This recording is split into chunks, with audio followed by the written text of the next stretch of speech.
Сургалтаар авсан онлын мэдлэгээ түгээх болон манай орны онцлог ялгааг харилцан дүгнэж ажилдаа нэвтрүүлэхээр бол зорж ажиллаж байна.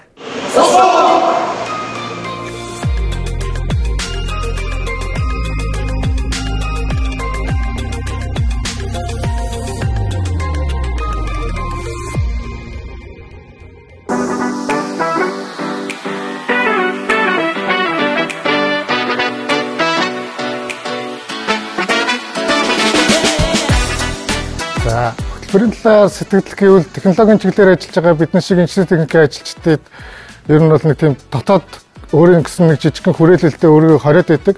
За үүнийг ер нь бол илүү тэлхийн тулд бид нар өөрсдөө хүчингүй орнуудад очиж нүдээр харж барьж мэдэрч үзэх нь тухайн хүний хар хүндхийг өөрчилнө гэж би боддог.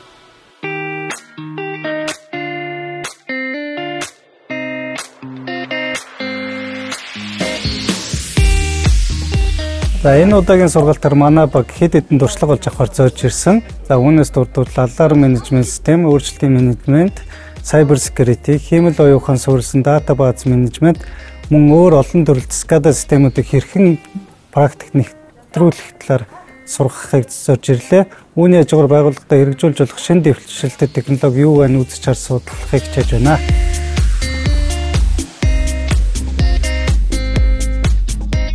Энэ хөтөлбөрийн хүрээнд үлдсэн 7 хоногийн хугацаанд сурч мэдэх хүсэлтэй зүйлс гэвэл ер нь бол хараад өнгөрөх биш, гараараа бариад тэгээд хийж үзэх ийм бодолтой байна. Тэгээд 7 хоног гэдэг бол ер нь яг мэдлэг боловсрол эзэмшихэд үнэхээр бага хугацаа л та. Тийм болохоор өөрөө хийж үзээд, туршлага хоримтлуулад, түүнийгээ мартахгүй цаашдаа амьдралдаа үргэлж хэрэглэх болно.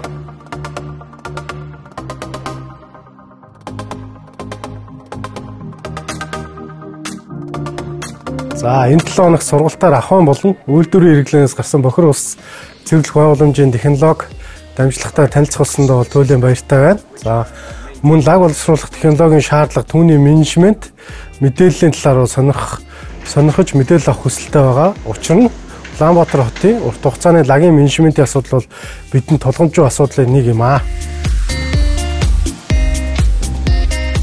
Манай багийн гишүүд буцаж очиод юун түрүүнд мэдээллийн технологийн үлдсэн ажилчдаа шатлсан сургалт явуулахаас гадна байгууллагын удирдлага болон бусад ажилчднуудад мэдээллийг өгөх мөн сургалтыг явуулахар төлөвлөж байгаа. За өмнө бид 7 удаагийн давхцан цогоор 190 гаруй ажилчдад бас сургалтыг амжилттай зохион байгуулсан. Энэхүү хөтөлбөрт хамрагдсан ажилчид маань буцаж очиод өөрсдийн чиглэлээр илүү үр дүн гаргаж ажиллана гэдэгт итгэлтэй байна.